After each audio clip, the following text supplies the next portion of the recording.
পাকিস্তানের হেফাজতে ভারতীয় সীমান্তরক্ষী। উত্তেজনা আরো বাড়ছে দর্শক।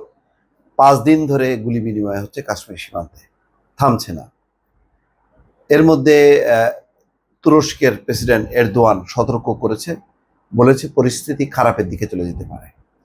পাকিস্তানের প্রধানমন্ত্রী বলেছে যে তারা 2-3 দিনের মধ্যে শঙ্কা করছে যে ভারত হামলা চালাতে পারে। তারা প্রতিরোধমূলক ব্যবস্থা নিয়েছে। এরদোয়ানও সেই সাথে বলেছে যে যদি এখনই উত্তেজনা নিরসন করা না হয় তাহলে পরিস্থিতি সংকটের দিকে যাবে। এর মধ্যে ধরা পড়েছে ভারতীয় এক সীমান্তরক্ষী পাকিস্তানি সেনাদের হাতে। তিনি পাকিস্তানের বর্ডার ক্রস করছে।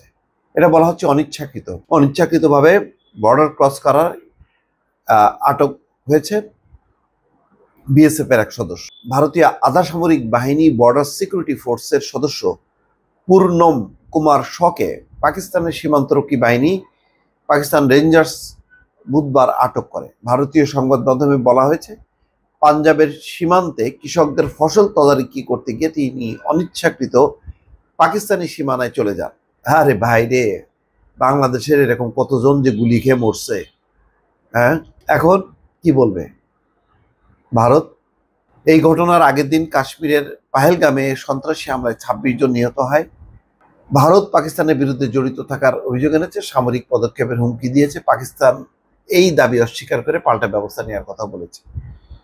পূর্ণম কুমার শকে আটক হওয়ায় পাকিস্তান এখন একটি কূটনৈতিক সুবিধা পেতে পারে, যা ভারতের প্রতিশোধমূলক পদক্ষেপকে প্রভাবিত করতে পারে। ভারতীয় নিরাপত্তা কর্মকর্তারা এই বিষয়ে বিস্তারিত কিছু বলতে রাজি নন। তবে একজন পাকিস্তানি সেনা কর্মকর্তা শর আটকের বিষয়টি নিশ্চিত করেছেন। ওই শর পরিবার তার নিরাপত্তা নিয়ে শঙ্কিত। তার ভাগ্নে রাহুল শাহ বলেছেন, আমরা তার নিরাপত্তা নিয়ে চিন্তিত। বিএসএফ আমাদের আশ্বস্ত করেছে যে তারা তাকে নিরাপদে ফিরিয়ে আনবে। পূর্ণমের 8 বছরের একটি ছেলে আছে, তার স্ত্রী দ্বিতীয় সন্তানের অপেক্ষায় রয়েছেন। পশ্চিমবঙ্গের এমপি কল্যাণ ব্যানার্জি জানিয়েছেন, ভারতীয় নিরাপত্তা কর্মকর্তারা তাকে নিশ্চিত করেছেন যে শর সুস্থ আছেন এবং তাকে ফিরিয়ে আনার জন্য সরকার সম্ভাব্য সব চেষ্টা করছে। কিভাবে প্রায় 2 দশকের অভিজ্ঞতা সম্পন্ন এই সীমান্তরক্ষী পাকিস্তানি হেফাজতে চলে গেলেন তার স্পষ্ট বিবরণ এখনো জানা যায়নি। ভারত পাকিস্তান সীমান্তের কিছু অংশে নিরাপত্তা বিন্যাস জটিল। অনেক ক্ষেত্রে ভারতীয় কৃষিজমি 0 পয়েন্টে বা সীমান্ত রেখার খুব কাছাকাছি অবস্থানে আছে। বিএসএফ কৃষকদের পরিচয়পত্র দিয়ে তাদের জমিতে প্রবেশের অনুমতি দেয় এবং তাদের গতিবিধি নজরদারিতে রাখে। এই ধরনের অনিচ্ছাকৃত সীমান্ত পার হওয়ার ঘটনার মাঝেই এই ঘটনাটি ঘটল। 2019 সালে কাশ্মীর ইস্যুতেও ভারত পাকিস্তানের মধ্যে তীব্র উত্তেজনা তৈরি হয়েছিল। তখন ভারতের বিমান হামলা চালালে পাকিস্তান এক ভারতীয় পাইলটকে আটক করেছিল। পরবর্তীতে সেই পাইলটের মুক্তি 2 দেশের মধ্যে উত্তেজনা কমাতে ভূমিকা রেখেছিল। এখনো কি সেই বিএসএফ এর একজন সদস্যকে আটক হওয়ার পর এখন যদি পাকিস্তান যদি আলোচনা শুরু করে ফিরায় দেয়, তাহলে কি উত্তেজনা কমবে কিনা, এটা এখন একটা অনেক প্রশ্ন। তবে মনে হয় না শুধু বিএসএফ এর এক সদস্যের মাধ্যমে এই উত্তেজনা নিরসন হবে।